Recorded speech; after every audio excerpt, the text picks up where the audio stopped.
Welcome, sweet friends, to the channel Frugal Money Saver. My name is Emmy. My husband is Paul. We're so happy you have joined us today. Today we're going to be talking about the increase we saw in the year 2023 compared to the year 2022. You know we keep an expense tracker for every month of the year. And come the beginning of January, I take that year's worth of expense trackers and I add up every category. I add up electricity and gas and home insurance, etc. Today we're going to share the amounts these totals went up in 2023 compared to 2022. And I don't even want to think about what this year of 2024 is going to bring. We're also going to talk about our no-spend journey for the month of January and how we might be continuing this just a little bit, and also share an extremely delicious, warm, cozy, comfort food meal.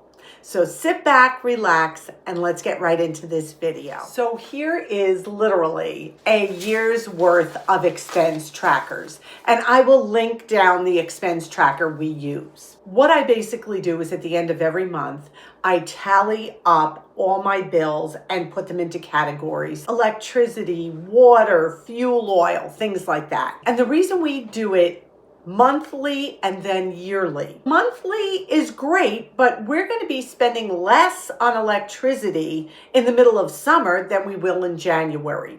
So then what we do is we take all our totals at the end of the year and divide them by 12 to see what our monthly average is. And that is so important to do, because if you're saying, well, I saved $20 on electricity from one month to the next, but then in 3 months, your electricity goes back up again, it's kind of negating the whole I saved $20 in 1 month.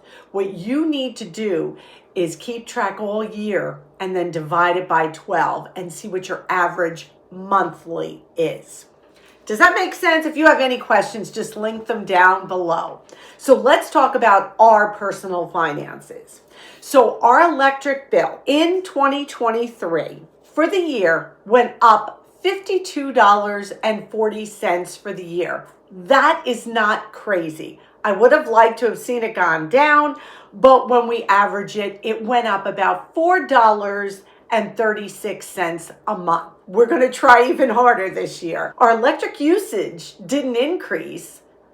The kilowatt price increased. So, of course, we're paying more. Home heating oil. We heat our home with fuel oil. Now, down here, we do have a wood-burning stove that runs pretty much 24 hours a day from November 1st to around April 1st, because it is cold here. Right now, we're 12 degrees out. So that supplements our heat. We keep our heat down here on about 58, is it, Paul? 58. Yeah, the average room temperature is in the 70s, but that's because of the wood-burning stove. Our home heating oil for the year went up $261.27. Again, the price increased per gallon.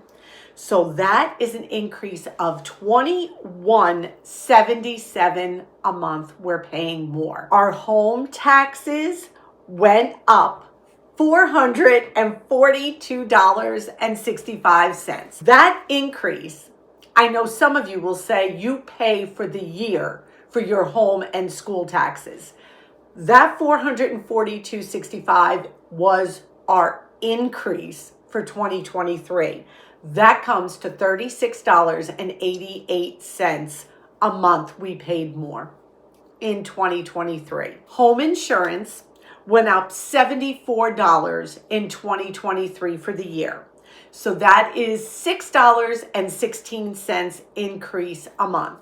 I got right on the phone. Why is this up? In 30 years, thank God, we have never put a claim in for our home insurance, ever. As they explained it, you're paying for everyone else's claims. They have to spread it out somehow. Every time someone makes a claim, the prices increase for everyone. And that makes sense. There's no way to get around it. Building supplies have gone up. So much have gone up. So that home insurance has gone up. I called around. Believe me, we've got the best price out there. The same thing with car insurance. Our car insurance went up $217 for the year. That is an increase of about $18 a month. Again, got on the phone. We have not had a car insurance claim. Was told the same thing. There are so many claims being put into our company. Everyone has to pay the extra cost. Again, we called around. Again, we have the best price. So these are just cost of living increases that we are seeing. Now, what did we go down in? Well, gasoline for our car. We came down $355 from 2022. So that was wonderful. Also, our water bill, we have to pay for water here. We're hooked up to town water. Came down $50.99 for the year. All in all, as you can see, the majority of these expenses all went up. So that's why we tell you shop around. Make sure you are getting the absolute lowest price you can.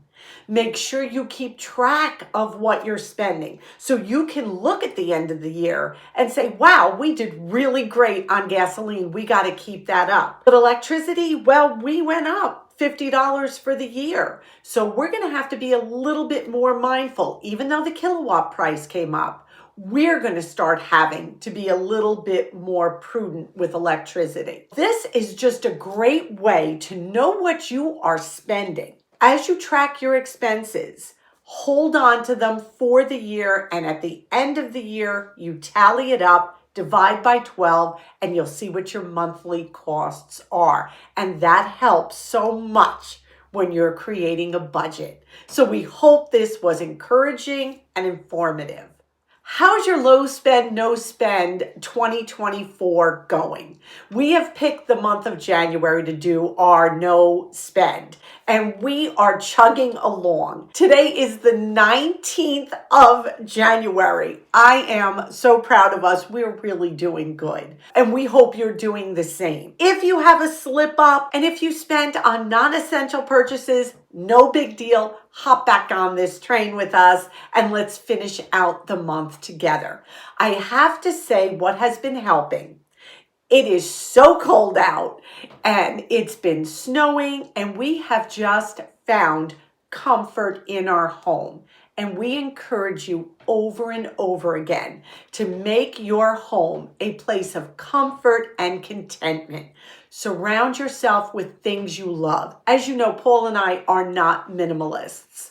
We enjoy having things that are functional in our home, but also things that spark joy when we see them. Something we'll look at and it will just make our heart happy. So we fill our home and our surroundings with beautiful music, with games and puzzles and art now, cooking in the kitchen this time of year. So just make sure as you continue on this no spend, low spend month that you are doing exactly that. Because the more we don't leave our house or get on that computer and shop online, the more money we're going to save for whatever we want to spend it on. Just keep going. If you need some encouragement, leave it down below. You know we will share encouragement with you anytime. Let's get into the kitchen and make something I have never made before. I've not only never made it on this channel, but I've never made it in my life. And this was comfort food at its finest. We are going to share our homemade Salisbury steak recipe with you. Just uses a pound of ground beef and items I guarantee that you already have in your home. It's completely from scratch, so delicious. So let's turn the camera around and get into our kitchen. We are making Salisbury steak. I have never made this. And we had some ground beef in the freezer that we wanted to use up. So this is just a pound of regular ground beef. To that, I'm going to add a 1/4 cup of panko breadcrumbs, 1 egg.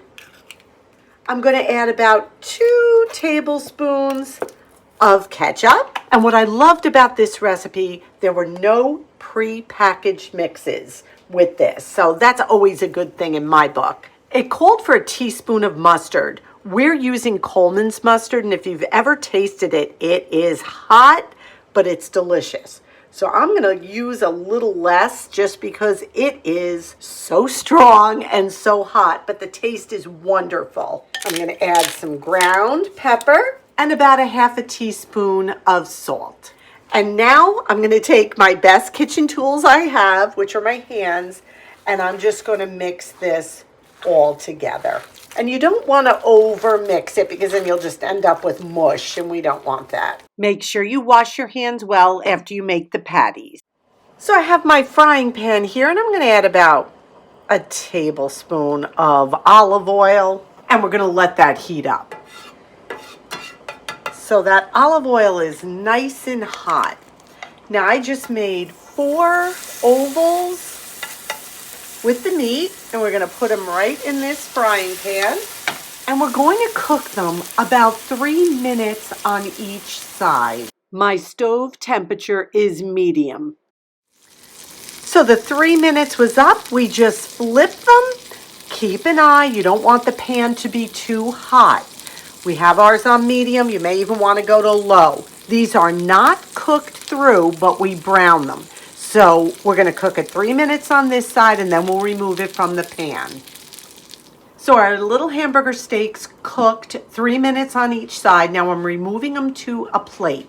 Again, they're not cooked through. We're going to add them back in a minute. Now, as you can see, there is a lot of grease in here.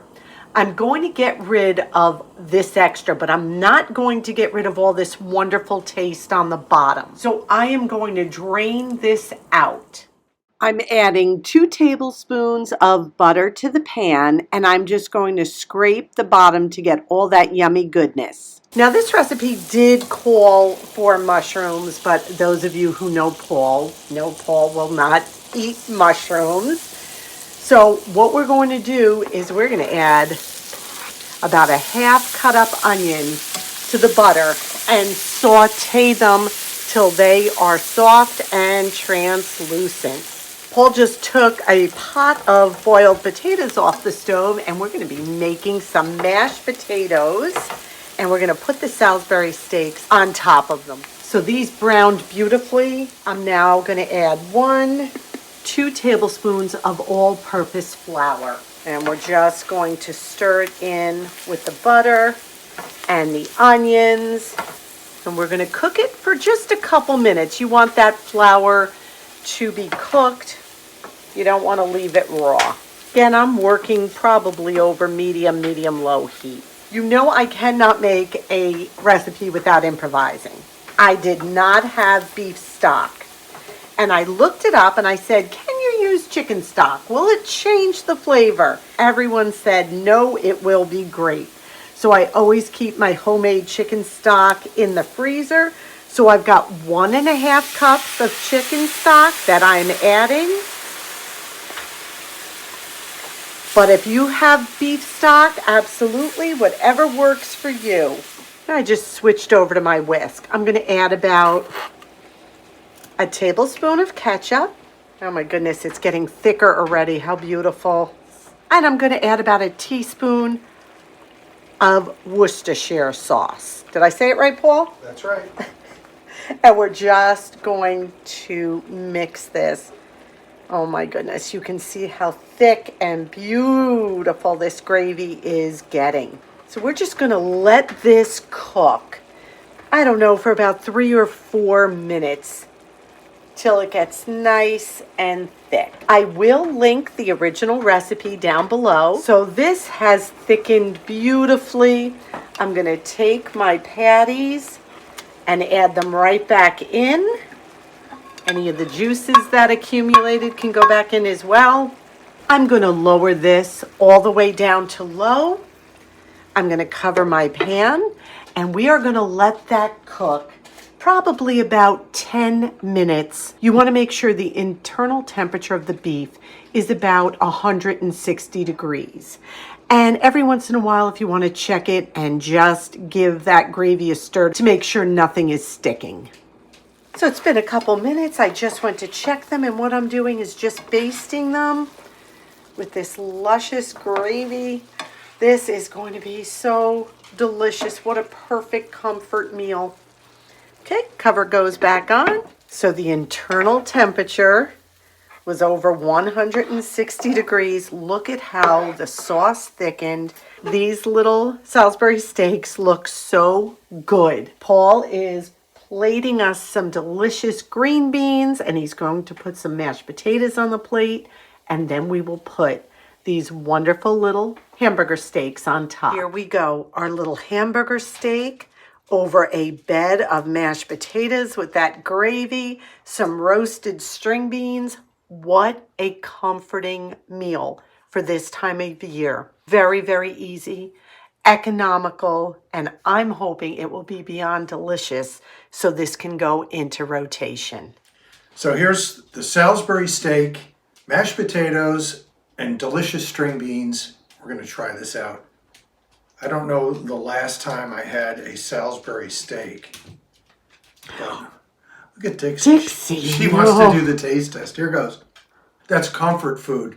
It's a snowy day. We've been shoveling the driveway, shoveling the walkways. Now it's time to relax at dinner, and this is just comfort food. What a delicious meal.